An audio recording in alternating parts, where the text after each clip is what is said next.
Welcome back. It seems anytime you pick up a magazine these days, most of the Hollywood starlets looks as if they are physically wasting away, becoming thinner and thinner. Are these waif-thin celebrities sending the wrong message to society? To help us understand the dangers of this so-called lollipop look and its impact on young women of today, perhaps your daughter or granddaughter, is Marjorie Nolan. She's an outpatient dietitian with the prestigious Renfrew Center. Good morning and welcome. Thank you. Let's talk about these models. I mean, I thought for a minute there that the waif look was out. We'd gone through that period, I think it was perhaps in the late 90s, of the waif look and almost the questionable look of whether or not they were on some type of illicit drugs. Remember that? Yes. And we thought that we'd gotten over that, and it's returned now? Absolutely.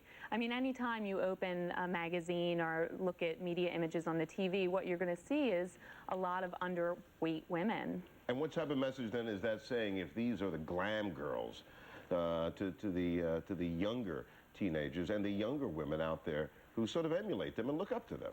Well, it's definitely sending an unrealistic message that in order to be happy and popular, you need to be very thin, unhealthfully thin, in fact. Unhealthfully thin. And the fact of the matter is that at least some statistics are saying that 1 out of 5 women suffer from some type of eating disorder. Absolutely. It's about 7 million women in this country right now suffer from an eating disorder. How serious is this as you're talking about from ages? Is it preteen, or is it 12 to 25? Is it girls in college, women becoming into the workforce, women entering the workforce? Well, absolutely. I mean, working at the Renfrew Center, I see women of all ages. We work with women from the ages of 14 is the youngest that I've seen, up into the 70s. Women now who are adults just coming out about their eating disorders, but most certainly the ages of dieting and being health conscious are starting younger and younger. But being health conscious means eating right. It means taking care of yourself. Absolutely. It means watching what you eat. That doesn't mean binging, purging, and taking it to the extreme. Well, I think it starts out that way often, but it often snowballs into more unhealthy behaviors such as binging and purging and restricting food. Tell our viewers what are some of the warning signs then. For example, if you were concerned that your daughter or granddaughter was suffering from anorexia. Suffering from anorexia, excessive thinness, an obsession with weight and dieting, also looking at thinning hair, pale skin, other signs like that.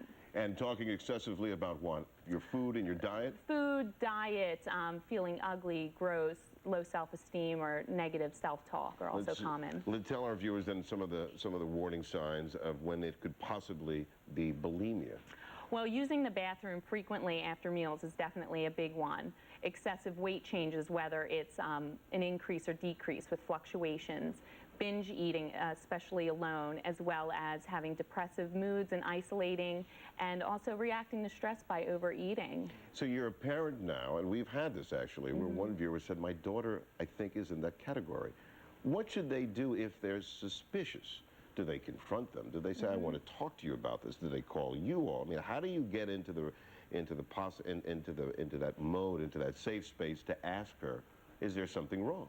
Well, you definitely have to start by reassuring your children that you love them and being supportive, letting them know that no one's perfect, and also seeking professional help. Calling the Renfrew Center or another center that specializes in eating disorder and getting an assessment is definitely key. This is not a problem that families can usually tackle alone and be successful with. But how do I get my daughter?